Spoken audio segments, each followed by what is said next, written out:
Hi and welcome to my channel. I'm Helen Hughes. I'm your go-to person for all things fun during swimming lessons. I have one for you for the Olympic Games that's coming up in the next couple of days. I have 3 weeks worth of fun activities and games for you. You can change out and adapt the activities according to the level, age and ability that you will be working with. So I just wanted to go through a couple of different examples. It is available for purchase on my website, which I'll put a link in the description so you can go straight to it. A very affordable price of £5 only. If you are from not the UK and you don't have Great British pounds, then it will automatically convert to, it's an automatic download ready for you to have right away so you can plan for starting this week. There are open ceremony games that are on there as well, so you can get going right away. Everything that you need you can print off. Recommend print off the resources that will be taking poolside, print them off onto card and then laminate it so that they are that you can, they're more sturdy and of course waterproof. So I just wanted to go through a couple of different things. It looks like this basically, and we are celebrating in Paris this year. On some of the sheets for the opening ceremony, there are some facts on there for you so that you can provide some information to your swimmers. Talks about how many sports that there are and how many nations will be competing and the point of the torch, and look, a few other different things as well that you could talk about. About the rings, of the different coloured of the rings, what do they mean? All right, so they will be, you can pick and choose how you want to do. However, with regards to the certain sports that activities that I have designed for you, again, you can pick and take out what you would like and change and adapt it how you want, or do it as I recommended. It's entirely up to you. So I have 1, 2, 3, 4, 5, 6, 7, 8, 9, 10, 11, 12 different sports that we're going to be broken down and being able to do in the swimming pool. So I'm going to give you a couple of examples. Say for instance there is one for archery, so I put it in alphabetical order for you, and in archery they are going to, so you'll end up getting a lesson plan like this. You don't have to print it off in A4, you can just do it in A5, saves your printing as well, so it'll be half the sheets of course. And it explains exactly what you need to do and then the equipment that is required for that. It may be loosely explained because then you'll be able to find out what I mean by it within the description. Okay, so my example for you is in archery of where you're going to create a noodle hoop. You can get the extensions, where you can put 2 noodles in at the end to make and create a hoop.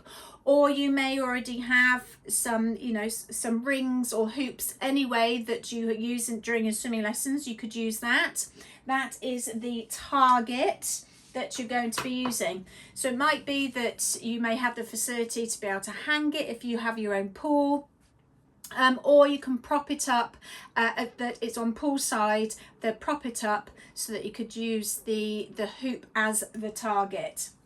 So they are going to be treading water, so you're going to allocate the certain distance that you want them to be by putting a cone, and that cone is where they need to stand. Now this is where I mean about adapting it for the ability and the level of the swimmers and the ages, whether or not they can put their feet down, whether or not they can't. So depending on the environment or the pool space that you've got, just play around with sort of ideas in your head. You can visualize your own pool as to where and what and how you could put a starting point for the children.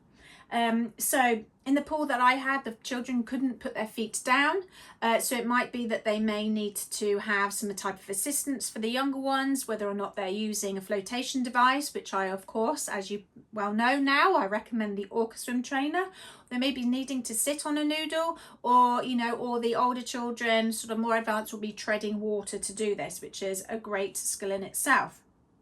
So they're going to be standing by their allocated spot, and they're going to be aiming for the target, and their arrow is going to be a noodle that you're going to be cutting down. Now I've cut this in half, but because this is for another example, but you're going to be cutting, say, old noodles. I'm sure you have got some old noodles that you can cut up to use.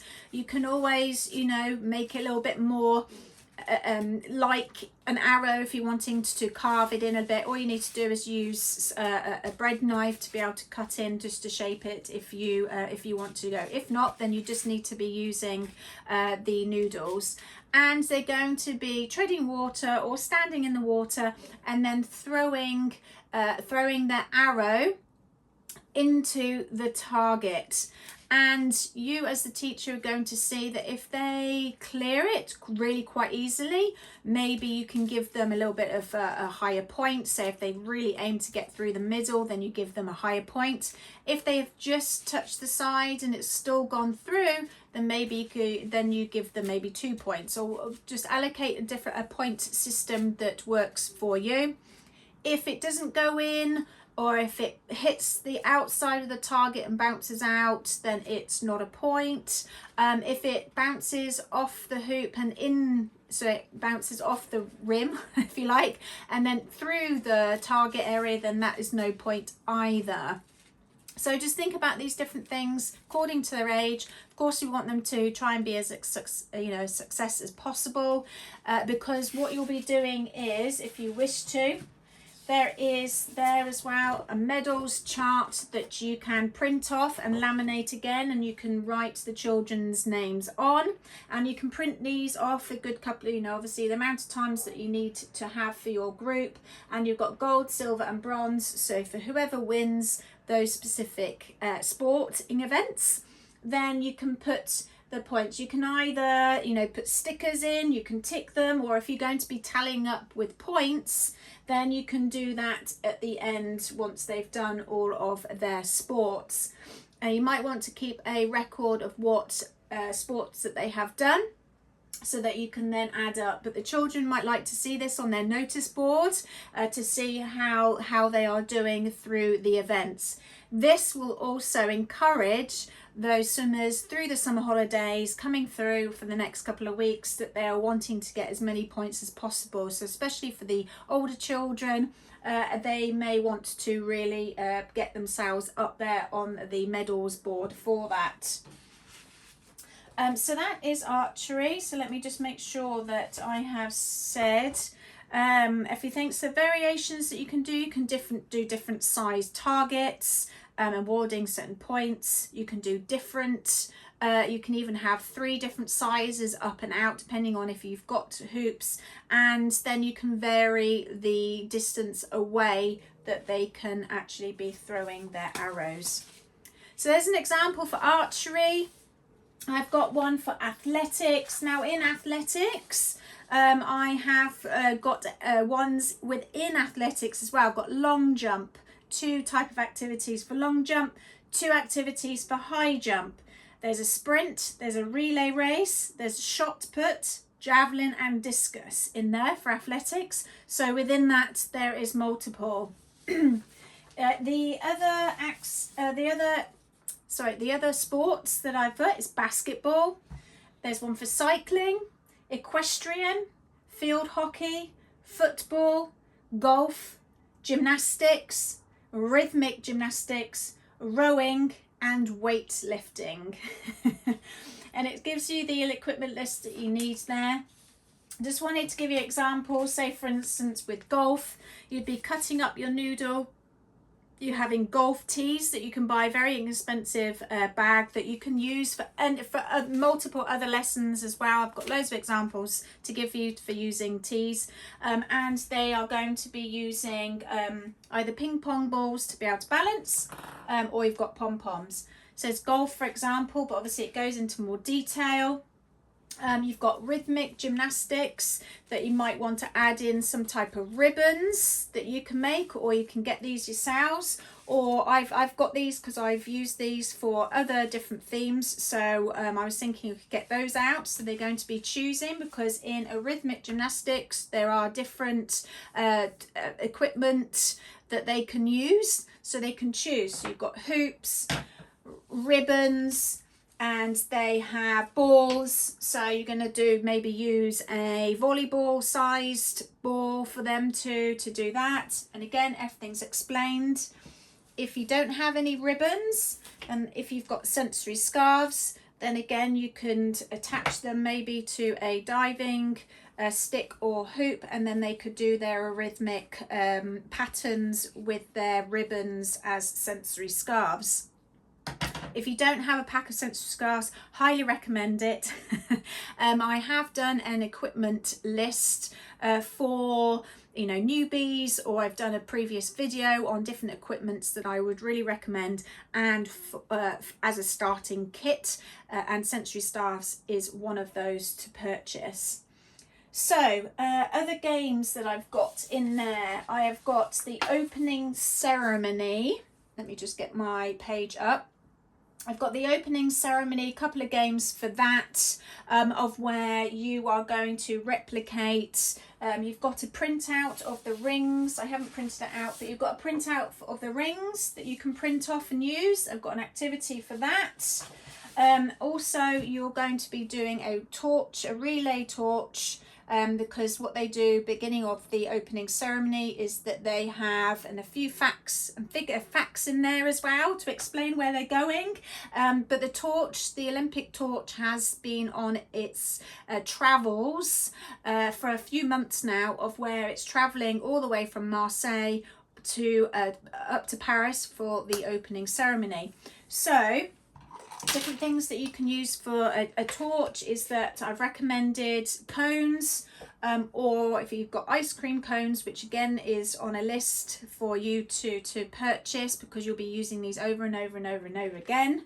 Like I said, you'll be using this is your torch, and they could be relay races, and there's some other activities in there for that. And the torch is using different coloured balls, but obviously relative to fire. You can have them in here. You can have them needing to balance on here as they're swimming along. So you can see what you want to do with those. I've mentioned about cauldrons, so I just wanted to show you what I meant. Again, I've used these cauldrons for lots of different other themes as well, especially around sort of Halloween-y time and things like that.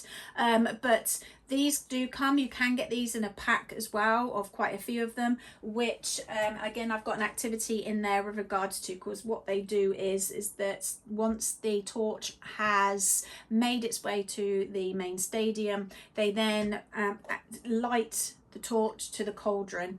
So there's an activity about that too. So you can have, unfortunately I don't have an orange ping pong ball, but I've got red and yellow, so they could choose one of those, or you can always do pom-poms as well if you're wanting to do that. But again, like it's all explained in the sheets for that. What else is there? There is a couple of challenges.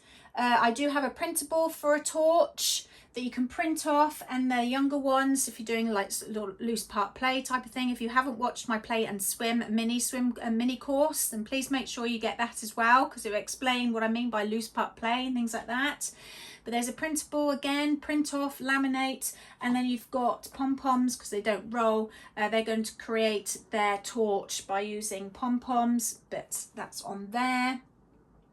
There is also a map of France, of where Marseille is on the map to Paris, and basically what you can do as well is a little activity of where they go, and there's a little map of where the torch goes, and then they can go, you can get smaller pom-poms than this to be able to then map their way, or they can do a little journey all the way around of where they're going to get to Paris for when they have dropped the torch off. So that's the opening ceremony one as well. What else do I have here? And then there are some challenges for, of course, swimming and swimming the sports. I haven't even added that on there. So there's another one on there of where you've got marathon swimming. So it's got on there a printable that you can do. Again, print this off, laminate it, and they are starting. So this is Riversine or Seine, or however they pronounce it, of where they're doing the marathon swimming.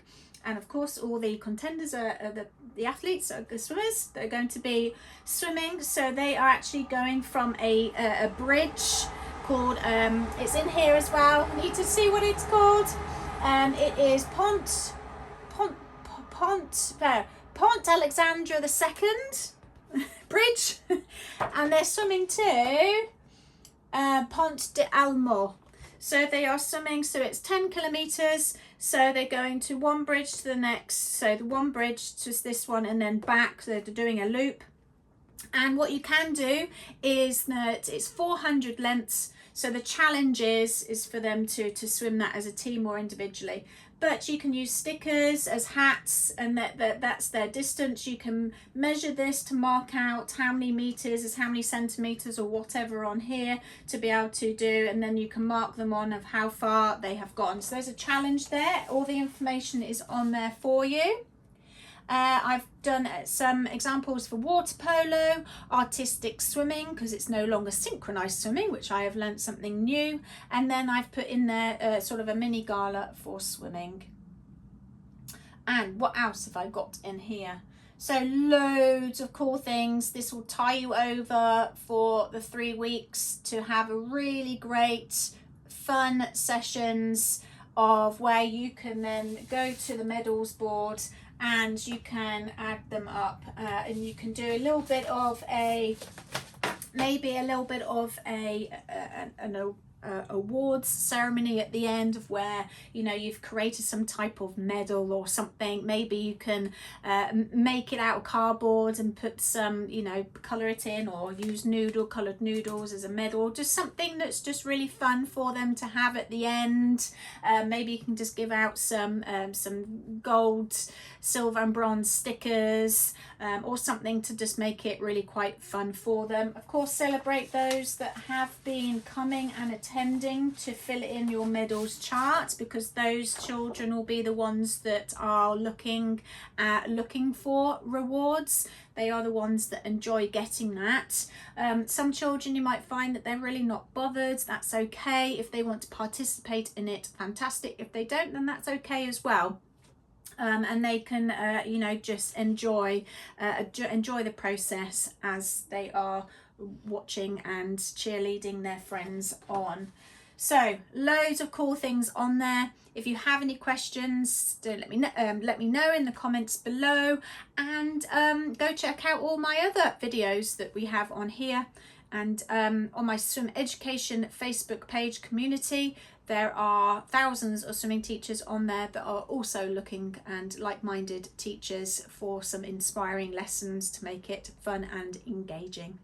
Well, I hope you enjoy. I hope you've enjoyed this video. It's just giving you a little snippet to all the different things for the Olympic Games in Paris. Enjoy!